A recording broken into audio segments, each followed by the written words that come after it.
The Sri Lanka Rupavahini Corporation was brought under the purview of the Ministry of Defence with immediate effect last night. Now, Charlene Benedict joins us with more on this. Now, with the controversy surrounding the Sri Lanka Rupavahini Corporation, yesterday President Maithripala Sirisena issued a Gazette notification listing the institution under the Ministry of Defence. In other terms, taking the Sri Lanka Rupavahini Corporation under his purview. What was the reason for this? To look into that, we must examine the history of Sri Lanka Rupavahini Corporation. Now, a little bit of facts to lay out a little bit of facts in front of you. On the 14th of May 2018, Minister of Mass Media at the time, Mangala Samaravira, appointed Mrs. Inoka Satyangani as the chairman of Sri Lanka Rupavahini Corporation. Now, of course, it is known and common practice that the chairman and board members of public institutions usually resign once the minister changes, and the newly appointed minister in charge of the subject can appoint a new chairman and a new board of members to that institution. Of course, on the 22nd of February 2019, when Minister Ruwan Wijegunawardena was appointed as the non-cabinet minister of mass media, Inoka Satyangani did not resign from her position. Of course, there were media reports circulating on the appointment of Sudarshana Gunawardena as the chairman of Sri Lanka Rupavahini Corporation. But of course, this did not materialize, as his predecessor, or Inoka Satyangani, did not resign from that position. On the 4th of July 2019, Non-Cabinet Minister Ruwan Wijegunawardena issued an open letter. This letter was open to the general public, to the media.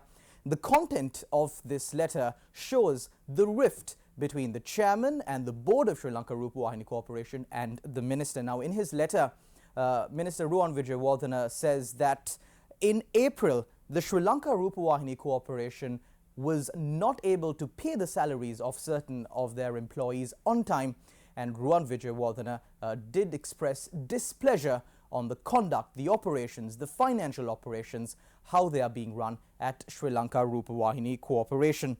And in response to these allegations from the administration of the Sri Lanka Rupavahini Corporation, their statement was that they receive a monthly amount from the treasury of Sri Lanka. Now, the minister did clarify the matter and did say that Sri Lanka Rupavahini Corporation receives a sum of around 50 million rupees every month from the treasury.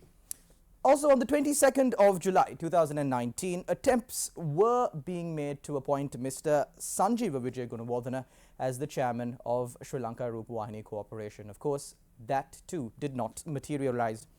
Now, recently, another person was to be appointed as the chairman of Sri Lanka Rupavahini Corporation, and this is Mr. Kalum Palitha.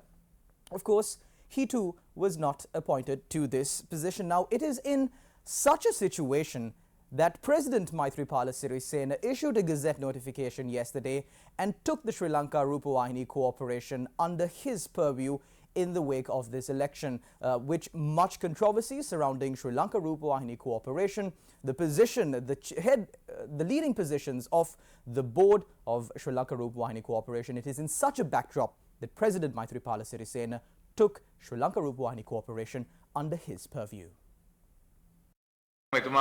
It is disappointing to note he was not aware of the process as the minister. Although it is said 40 million rupees was given, the treasury had not released a cent. When appointments are made for state institutions, there is a president's committee which gives due consideration about those fit to be made chairperson before they are appointed. That is how Satyangani was appointed as the chairman of the Sri Lanka Rupavahini Corporation. Later, Ruwan Wijegunawardena sent the name of Sanjeeva Wijegunawardena. He is a person engaged in the business of selling generators. When the minister sent a letter to appoint a businessman selling generators to the post of SLRC chairman, the committee rejected it. A letter was addressed to the minister secretary, and thereafter Satyangani continued to function as the SLRC chairperson. Then another letter was sent to appoint Kalum Palitha Mahiratna as the chairperson of SLRC without approval from that committee. Series of issues arose thereafter. Apart from that, members of Pradeshi Sabhas were appointed to the board of directors. There was tension among the staff as well. Considering all these factors and taking into account to do away with instability at SLRC, the president decided to take over SLRC through an extraordinary gazette. විශේෂ gazette පත්‍රයක් මගින් පවරා ගැනීමට කටයුතු කරලා තිබෙනවා.